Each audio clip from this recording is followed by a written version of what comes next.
over with the blue. Anybody who's ever been to Detroit will tell you what they're called, the blue. Length of the floor, layup doesn't go, ball knocked around, flung down the floor, Caravan trying to track it down, and he will. And it's over! Hail to the champions! Hail to Michigan! For the first time in 37 years, Destin the May Wolverines win the national title. Dusty. An unstoppable force in this tournament. 69-63, the final.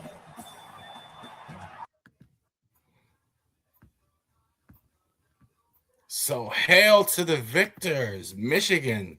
Ohio State fans won't want to hear that, I'm sure, but that's the way it went. Definitely Michigan winning the national championship game there on Monday nights. So Michigan's was really good all year long. I think, obviously, if you look at a team not particularly in terms of aesthetic beauty, right? Kind of like the not the Lakers winning the title, but the Spurs winning the title, right? As well. Let's go over it as well, exactly what happened. Caravan, 17 points, 11 rebounds. Definitely he was the guy that was keeping him in the game. Best shooting night. That's saying something. There was a lot of bricks. Laying those bricks. When I used to play in Baltimore, like on the blacktop, whatever, there was always some guy on this. Look at laying those bricks over there. That's what this was. I mean, this was really a bunch of bricks in this one as well. Terrace Reed inside. Again, he didn't shoot well, but 13 rebounds. There was a lot of rebounds we had. I thought the rebounding totals in this one was high. So you got one guy with 11, one guy with 14 as well. Braylon Mullins, the hero, to actually get him in the Final Four. Not as good in this one. He did have 11 points. And again, high rebounding total, 7 rebounds. I think it was like 3 of 17 or something like that in this one. Shot a lot from the outside, but missed a lot of shots. Michigan's defense, I thought, was outstanding. Michigan's defense has been outstanding all season long. So, again, not watching again, like people were shocked by that. Like watching like the Big Ten. Landabor, this guy's underrated. I think he's fantastic. I think like definitely too, this is a guy who's going to play in the NBA.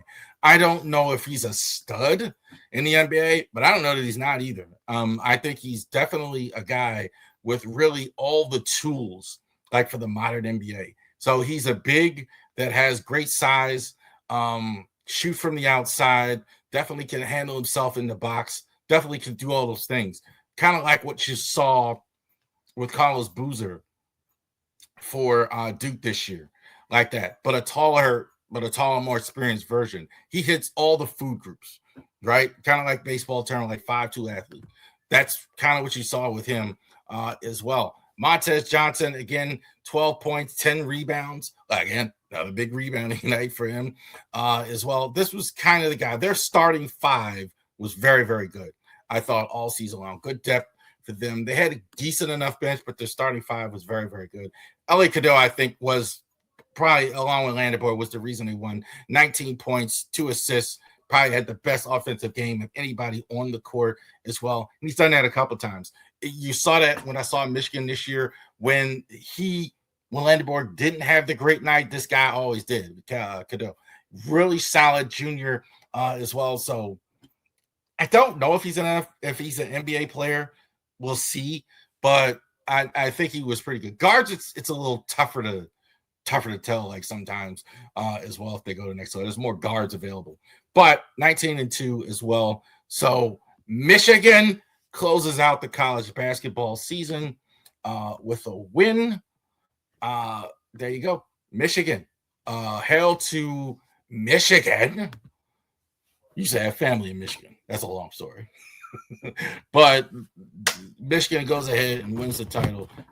Shout out for Michigan actually getting that done as well.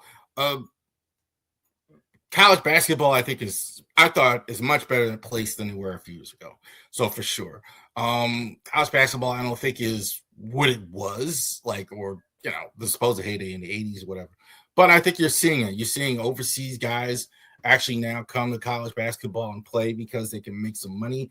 You're seeing guys stay in college as well, transfer and go to schools. You're seeing a lot of that. So it's good. I thought that I just think the two teams in the finals with just the styles, it's not for everybody. The styles is, like the Spurs, like the Pacers, like the, a bit of that. So there you go.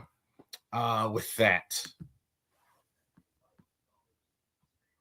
more NBA, since you brought it up. All right.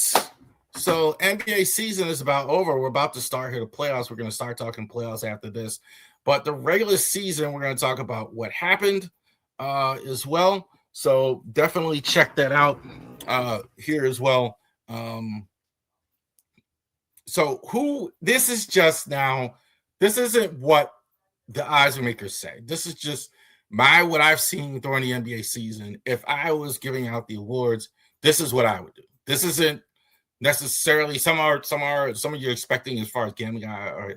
I get it, but this is just kind of what I've seen with the NBA and the awards season as well. Rookie of the Year, Maxime. That's how I keep calling him, Maxime. Renard of the Kings, putting him clearly in third place here as well. Good, solid role player. I think he's going to be. I think he was good. I think on the Kings team, he's getting more run. I'm thinking that he would get, but a good, solid role player. I think he's had some good games where he's going out. I think he definitely deserves to go ahead and do a 3. If you're going to go ahead and put a 3, I have him third place for the Rookie of the Year. Cooper Flag, I'm putting second, and it's hard. It was really hard to put him second. Clearly, I do think this is the best player going forward. I think he's fantastic. I think definitely, too. We talk about guys. We were just talking about Landenborg and those guys and guys who can do so many different things. Cooper Flag can do so many different things. He could be a shooter for his whole career. He could be a guy on the inside. And he's got a little more dog in him. He's going to definitely be a guy.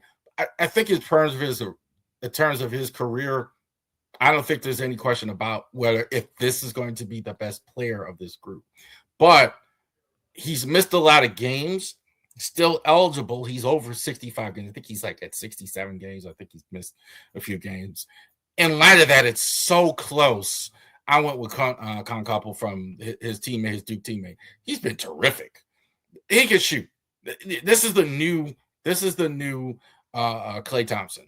I think when I'm seeing him, this guy you could put a guy like this on any team anywhere. Catch and shoot, shoot in the quarter, shoot, go to hit shots. Definitely too, kind of like Renard, probably scoring more because the team isn't any good. I don't know if he goes to a really good team and has this type of season. So we'll see. The team gets better if he can actually produce when the team gets better, like what we're seeing right now with Cade Cunningham, etc. But interesting to see. Flag, if you want to say flag, if you want to say tie, very close. But Flag's missed so many games. I did want to go ahead and give it to Con right there. Coach of the Year, Joe Mazzulla. I think you didn't have your best player all year, and probably you're the second seed. I didn't think they would be. A lot of people had the Celtics written off this year, and Joe Mazzulla is a great coach. Love listening to his press conferences. Love listening to him, period. I can't be the only one. So, listening to him, if I'm motivated listening to this guy, and I don't even like the Celtics, I know his players, and a lot of them have to be. So, shout out to him as well. Mazzulla is very impressive young guy as well. Mitch Johnson is another very impressive young guy. Now, you got a great player. I mean, I think that's for sure. You got a lot of good young players there in the Spurs. Surprise is happening this fast. Considering all the things that could have happened. If certainly Greg Popovich was there, I certainly would be like, yeah, well, but this guy's a stud. No question about it. Mitch Johnson, Bernie Bickerstaff. I think JB Bickerstaff, I think that's fantastic as well. JB Bickerstaff. But JB Bickerstaff and the Pistons, even more so without Cade Cunningham down the stretch. This team, nobody, I don't think we kind of maybe thought the Knicks Pacers, Celtics might take a step back. We didn't know who. The Pistons have really answered the bell. This is a good team. I'm even more impressed with the way they played without Cade Cunningham being injured lately, beating the Lakers, snapping the Lakers win streak, etc. Very impressive. So I think JB Bickerstaff, I would give him Coach of the Year. Defensive Player of the Year. Some of the names we know. This is all size. I looked at the guards. I just can't. I just couldn't do it. Rudy Gobert. This guy's only in the league for defense. I think he's an outstanding defender. He changes everything inside. All these guys change everything inside. He's solid, runs the floor very well. He's going to get you blocks. He's going to get you those defensive rebounds. He's been doing it for a long time. He's kind of always here too, isn't he? Like in terms of the top of the defensive list. So Rudy Gobert, shout out to him. Chet Holmgren, I think had it not been for Victor Wembanyama, we'd be really, really talking about him. But similar path. So skinny, man. Like really. But Holmgren, I think is definitely the whole package in terms of that as well. Changes everything. I think when you go in there and he's playing, it looks totally different as for when he's out the game as well. Moves the ball, still young, runs the floor really well. Definitely going to get you block shots. Defense, they play defense, and I think he's on the best defensive team in the league, the Thunder. And so I think that's definitely why he's there. He clean close, but Victor Wembanyama is Victor Wembanyama is fantastic. Period. You can't do anything with those long arms in the lane. You can forget it. Like you can't. I've never seen anything. I don't even know. I only have a comp. Like I've never seen anything like it. He sticks those long arms up in the lane, the way he moves and everything like that. There's no offense. None. You can't. There's nothing you could do. Something like this is something, guys, and just take. You're never gonna see this again. Like a guy like Wembanyama as well. He could get this for 10 years as well. I don't think he's the MVP. We'll get to that in a second. But I think he's definitely too outstanding down the stretch.